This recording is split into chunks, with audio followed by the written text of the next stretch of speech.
अहमदाबाद में 12 जून को air India के क्रैश हुए विमान के बाद किसी भी उड़ान में आती रुकावट यात्रियों को डरा दे रही है, क्योंकि अभी यह साफ नहीं हो पाया है कि आखिर अहमदाबाद से लंदन जाती एयर इंडिया की उड़ान संख्या AI 171 के साथ आखिरी वक्त में क्या हुआ था। इस बीच कल भी एयर इंडिया के ही एक और बोइंग 787 एयरक्राफ्ट की इमरजेंसी लैंडिंग ने चिंता को बढ़ा दिया।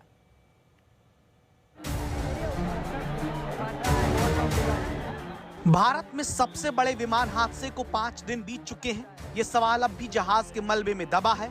आखिर उड़ान के चंद सेकंड में बोइंग 787 एयर इंडिया की एयरक्राफ्ट के साथ क्या हुआ जो वो क्रैश हो गया। पहले ब्लैक बॉक्स शुक्रवार को बरामद हुआ, उससे पहले शुक्रवार को ही इमरजेंसी लोकेटर ट्रांसमीटर मिला। अब खबर है कॉकपिट वॉइस रिकॉर्डर भी मिल चुका है। कहा जा रहा है जल्द पता चलेगा अंतिम वक्त में क्या हुआ जिससे प्लेन आग का गोला बन गया।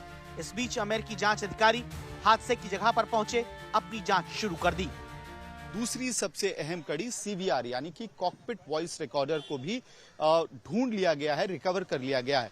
कॉकपिट वॉइस रिकॉर्डर में दोनों पायलट्स के बीच में क्या बातचीत हो रही थी ये पता चलेगा। साथ ही हादसे के वक्त क्या इंजन में कोई गड़बड़ी आई थी, इंजन से किस तरह की आवाज आ रही थी और कॉकपिट में जितने अलार्म सिस्टम है उसमें किस तरह का एक्टिवेशन हुआ था, ये सारे पहलू अब कॉकपिट वॉइस रिकॉर्डर में जो रिकॉर्डेड एविडेंस है उसको डिकोड करके पता लगाया जा सकेगा। भारत में बोइंग के विमान की मौत का हादसा देने वाला बनने की जांच अभी सामने आई भी नहीं।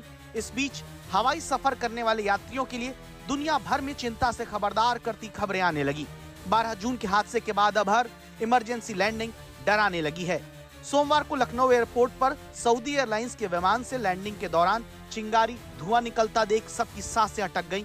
ये खबर अभी आई ही थी, तभी दूसरी खबर ने पूरी दुनिया को नई चिंता में डाल दिया जब पता चला कि हांगकांग से दिल्ली आ रही एयर इंडिया के बोइंग 787 एयरक्राफ्ट को बीच रास्ते से टेक्निकल खराबी के दावे के साथ लौटना पड़ गया। Technical reasons, sir, we'd like to stay closer to Hong Kong.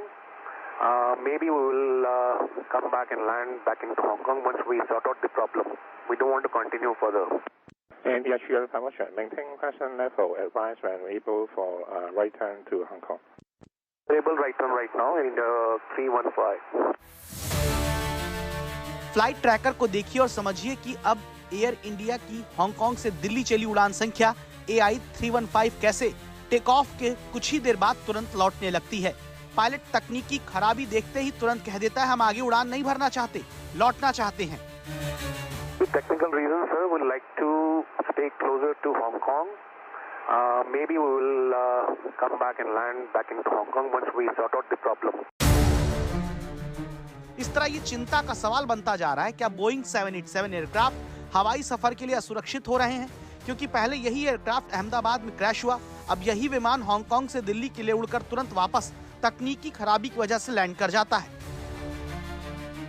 खतरे की आशंका तब भी हुई जब इस बीच हड़कंप मच गया लखनऊ एयरपोर्ट से आई खबर को लेकर, जहां सऊदी एयरलाइंस के लैंड किए विमान के टायर के पास से चिंगारी और धुआं निकलता दिखा। सऊदी अरेबिया से आई फ्लाइट के टायर में चिंगारी उठी और उसके बाद धुआं उठा। गनीमत रही कि पायलट ने सही समय पर प्लेन को लैंड किया, जिसके बाद एयरपोर्ट अथॉरिटीज के लोग पहुंचे और आग को बुझाया गया। आप तस्वीरों में अगर देखेंगे, हम इस वक्त लखनऊ एयरपोर्ट पर हैं और सामने आपको वो रनवे दिखा रहे हैं जहां पर तमाम फ्लाइट्स आती हैं, और वैसे ही एक रनवे पर सऊदीया की फ्लाइट भी आई थी जो जेदा से लगभग 240 पैसेंजर्स को लेकर आई थी। कुल मिलाकर जो खबर है वो ये है कि सुबह लैंडिंग के बाद टैक्सी वे पर जाते वक्त सऊदी अरेबिया एयरलाइंस के विमान के बाएं पहिए से चिंगारी और तेज धुआं उठने लगा। ये विमान जेदा से हज यात्रियों को लेकर पहुंचा था। भारत में अभी सालाना 17 करोड़ लोग हवाई सफर कर रहे हैं। हवाई यात्रा जो हमेशा दूसरे सफर के मुकाबले सुरक्षित मानी गई, वहां अहमदाबाद प्लेन क्रैश के बाद जरूर लोग एक बार चिंता के साथ सफर करने को मजबूर हो रहे हैं।